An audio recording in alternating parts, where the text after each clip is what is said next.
But we are all royalists. All true devotion was on our side.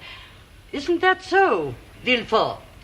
I beg your pardon, madame. I think you were not listening. My dear, leave them alone. I'm sure they don't wish to discuss politics on the eve of their wedding. As Villefort is to be our son-in-law, and as our son-in-law is deputy public prosecutor, I think my observations should be of some slight interest to him. Of the very greatest interest, madame, but I heard you imperfectly. Forgive me, Mother. It was I who distracted him. Then I do forgive him. I was saying, Villefort, that the Bonapartists had neither our sincerity, enthusiasm, nor devotion. True, madame. But they had instead fanaticism. Napoleon is the Mohammed of the West. It would be the gravest folly to deny the extent of his influence. You mean his former influence? Today it has no more substance than a shadow. With respect, madame, it is a shadow which still darkens France. Your presumption shocks me, Villefort. Are you daring to suggest that our beloved king is actually threatened by this discredited usurper living in exile? I believe there is such a danger. Monstrous. Dear Mother, I beg you. Even here in Marseille, the streets are filled with half-pay officers who would rally to him the moment he chose to raise his standard. I don't believe a word of it. Villefort, you're a dreadful revolutionary. Oh, my dear, really? I speak my mind, as I always do, but I excuse you. Such sentiments come naturally from the son of a Girondin. It is true, madame. My father was a Girondin, but he never voted for the king's death. In the Reign of Terror, he well nigh lost his head on the same scaffold as your father. That may be. But your father and mine underwent persecution and proscription from diametrically opposed principles. While my family remained loyal to the exiled princes, your father lost no time in joining the new government. Citizen Noirtier, the Girondin, re-emerged very quickly as Comte Noirtier, senator and statesman. Can you deny it, Villefort? No, madame. I can only beseech you to put aside the past as I have put aside my father's name. I disown his political opinions. He is a Bonapartist called Noirtier. I am a royalist called Villefort. I cannot go further. I have not the power nor the wish to separate entirely from the stock from which I am sprung. Bravo, Villefort. Well said indeed. My dear, I forbid you to persecute our son-in-law further. The time has come for a perfect amnesty. With all my heart. I've been very hard on you, Villefort. Let the past be forgotten. You see, Monsieur de Villefort, my mother has the kindest heart in the world. Nonsense, child. I'm not in the least kind. I have a proper sense of my own importance, and I expect my family to share my opinions. Were you serious in what you said just now? I seem to have said a great deal. I'm speaking of the usurper. You maintained there was a danger. I'm convinced of it. The number of men accused of plotting his return has risen steadily during the past 3 months. Most of my own prosecutions have concerned these traitors. Traitors, indeed. We depend on your vigilance, Villefort. Have no fear on that score, madame. I should say not. That last case of yours I attended. Better than the theatre. My dear fellow, you surpassed yourself. Really, you should have seen him. Implacable. I wager that the blade of the guillotine isn't sharper than your husband's tongue. The law seems so cold and heartless. Oh, but I was paying him a compliment. When Father speaks, he makes you sound like a destroying angel. A graceful exaggeration. My duties compel me to be severe. Then be merciful also, for my sake. Where mercy is admissible, always. Promise me. I promise. With your permission, madame.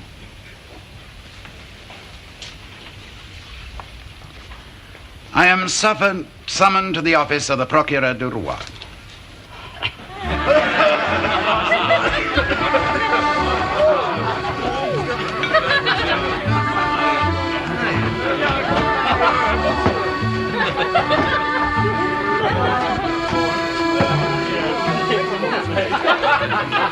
Kind friends, dear friends,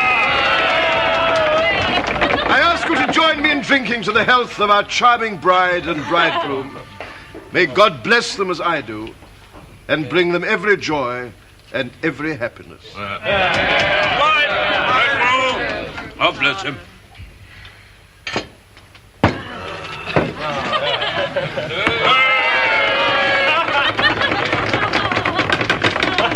Monsieur Morel, my very good friends, I am at this moment the happiest man alive. And so you should be, Edmond. to me, happiness has always seemed like those enchanted palaces of our childhood. To enter, you must first destroy the evil monsters guarding the gate. I see no monsters here. Only my comrades, my friends, and those I love. So, you see, I was wrong. A man can win his heart's desire without knowing despair and bitterness. And I stand here thankful to God for his kindness. My love, raise your glass with mine, and let us pledge a lasting affection to all these loyal and generous hearts gathered here for our wedding feast.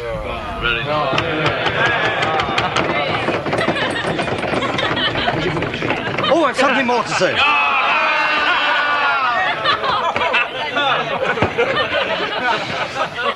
Well, you all know me. I'm not a man to waste time. And as my friend Danglars said yesterday, we're always in a hurry to be happy. But even so, a marriage does require an official sanction.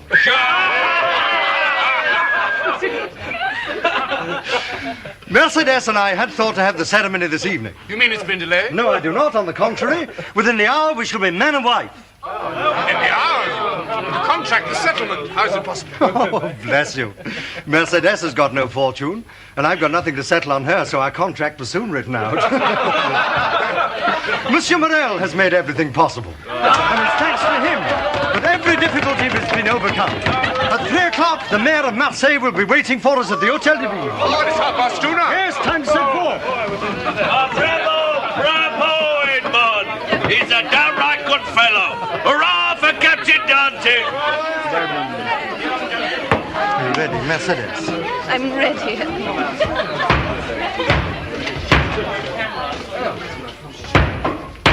Open in the name of the law.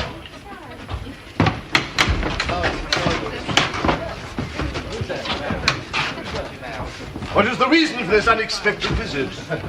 Doubtless some mistake which can easily be explained. If that is so, Monsieur Morel, doubtless some reparation will be made. Which among you is Edmond Dantès? I am he. What is your pleasure, monsieur? Edmond Dantès, I arrest you in the name of the law.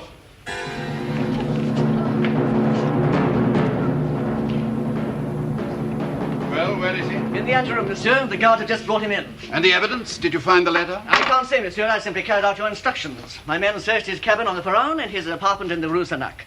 All the papers they found, I sealed myself in this packet. Without examining them first? Monsieur, your orders were very clear to bring you whatever we might find. I wouldn't want to exceed my warrant. Naturally. That's all. You can go. Thank you, monsieur. Oh, wait. Have the prisoner brought in. Yes, monsieur.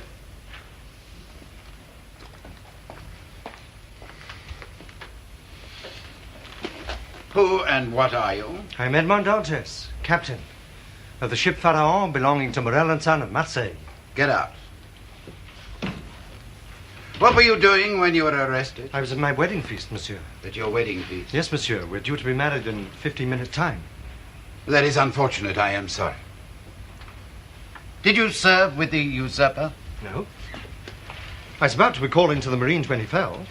It is reported that your political opinions are extreme. My political opinion? Yes, yours, Dantès. But, alas, monsieur, I don't know anything about politics. I haven't got any opinions. My information is therefore incorrect? Well, my only opinions are private and concern two sentiments. I respect Monsieur Morel and I love Mercedes. Monsieur, are you aware of having enemies? Why should a man of my station have enemies? Well, none that I know of. You're about to marry a pretty girl. That might have excited jealousy. I'm sure she is pretty. Our Mercedes is beautiful. Young as you are, you have become a captain. That might have excited the envy of someone you know. Well, that had never occurred to me, monsieur. Well, you may be right. I mean, after all, you know men better than I do. But, well, whoever it is, I'd rather not know his name. You are wrong. In this world, one cannot afford not to know one's enemies. Do you recognize the writing? No. Well, whoever did it writes very well. Well, what a villain the fellow must be. Your enemy is a vile and dangerous man. Now, answer me frankly. Is there one word of truth in this accusation? None. And not in the sense you mean. Well, I'll give you the facts, monsieur. When the Pharaon left Naples, Captain Leclerc was attacked with a brain fever. Now, we had no doctor on board, and we could quite easily have turned back, but he wouldn't hear of it. He insisted that we kept on and made for Elba. Had you expected to call there? Well, no, it surprised me very much. But the captain was very ill, and on the third day I could see that he was dying. And he called me to him and made me swear to obey his last order. Which was? To deliver a letter that he'd given me to the Marshal Bertrand at Elba. And you obeyed it? Well, naturally, without question.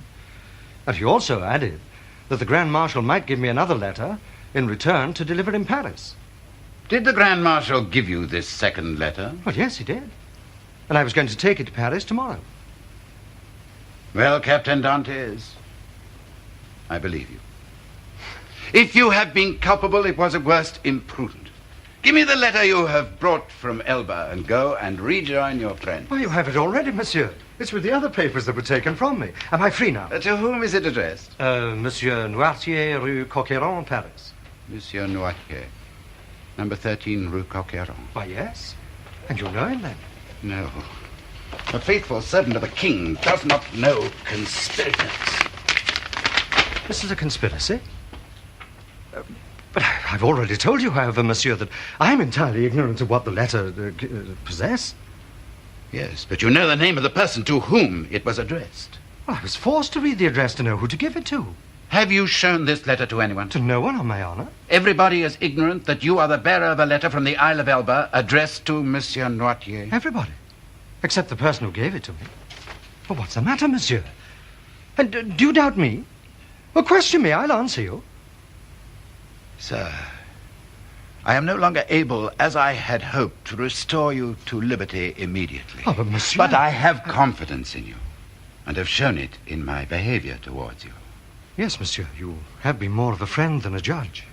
The principal charge against you is this letter. And you see? You see? Monsieur. I destroy it. You are goodness itself, monsieur. You can now have confidence in me after what I have done. Order me and I'll obey. You and I alone know of its existence. If you therefore are questioned, deny all knowledge of it. Oh, fear not, I will deny it. This was the only letter you had? It was. Swear it? I swear.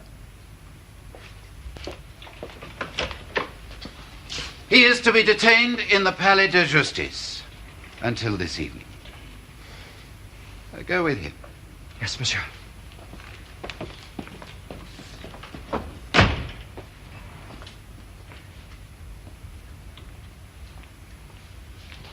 God forgive me.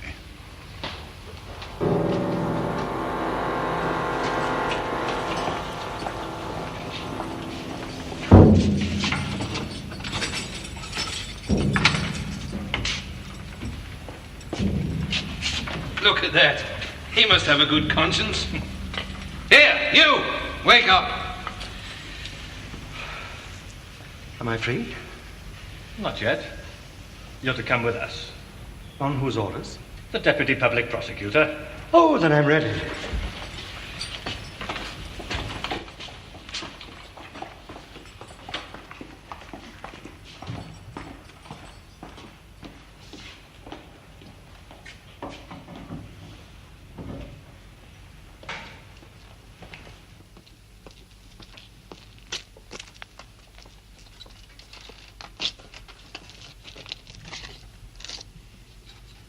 This carriage for me.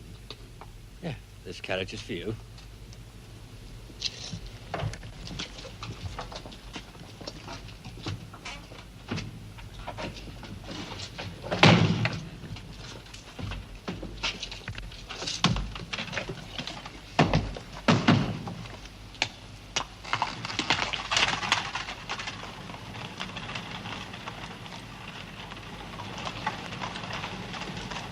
They're coming, Corporal!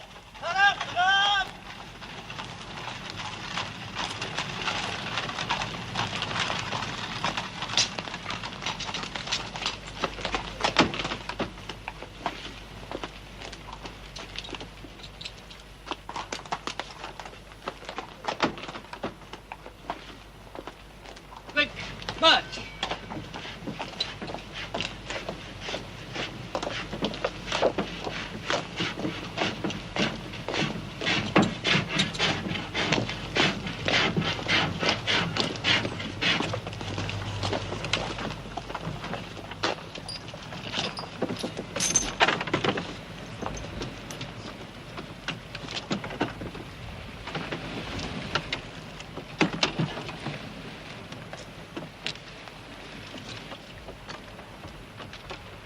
Right, take it away.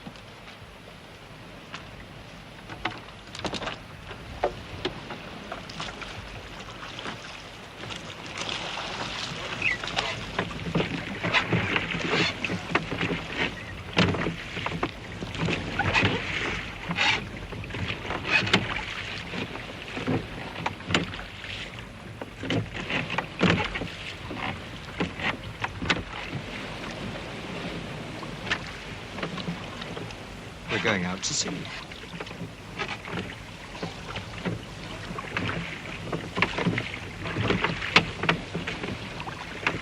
Comrade, I'm a loyal Frenchman. I'm Captain Dantes.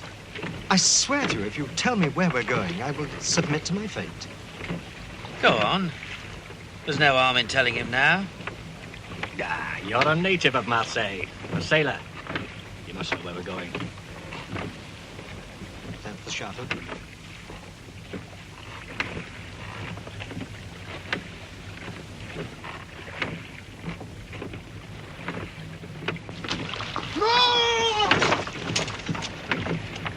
Try that again, sailor, and you'll get a bullet through your skull.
I'm coming. All right, I'm coming. Who's there? Prisoner under escort. Prisoner? This time of night? I know nothing about it. That's none of our business. I've got a letter here for the governor. What's going on out there? Oh, a gendarme with a prisoner. Let them in. Monsieur, stand by. We're visitors.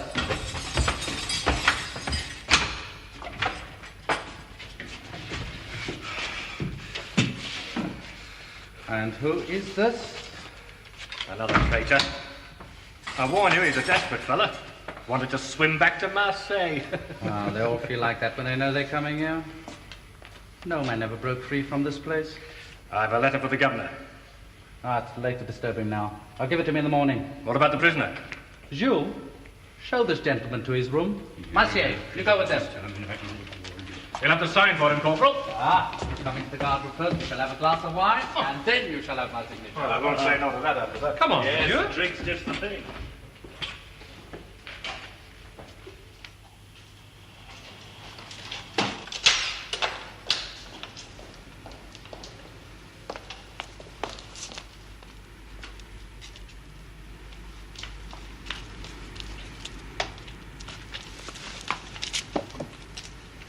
de Villefort.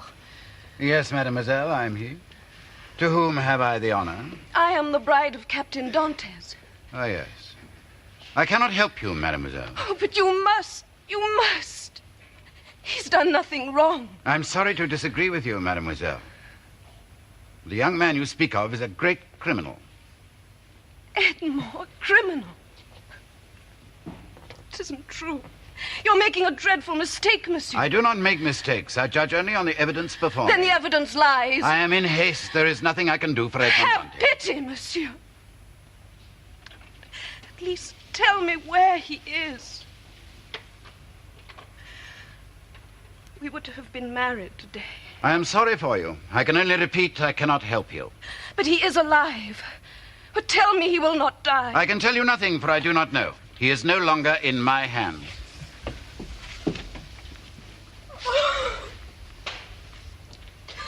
May God punish you.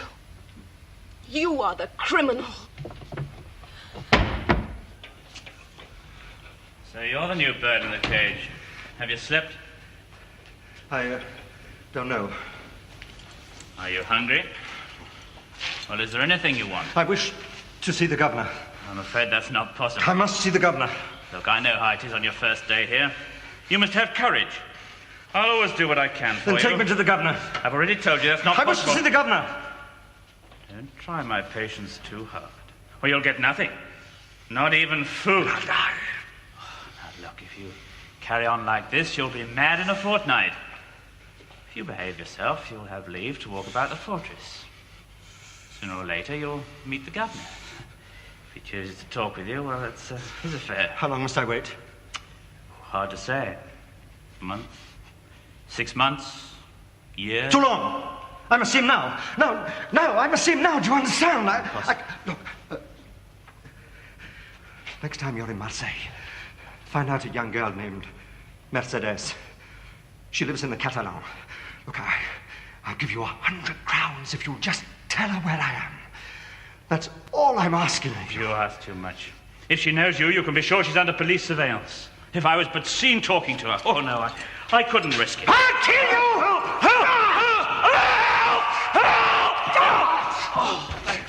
I'll kill you! He's mad already.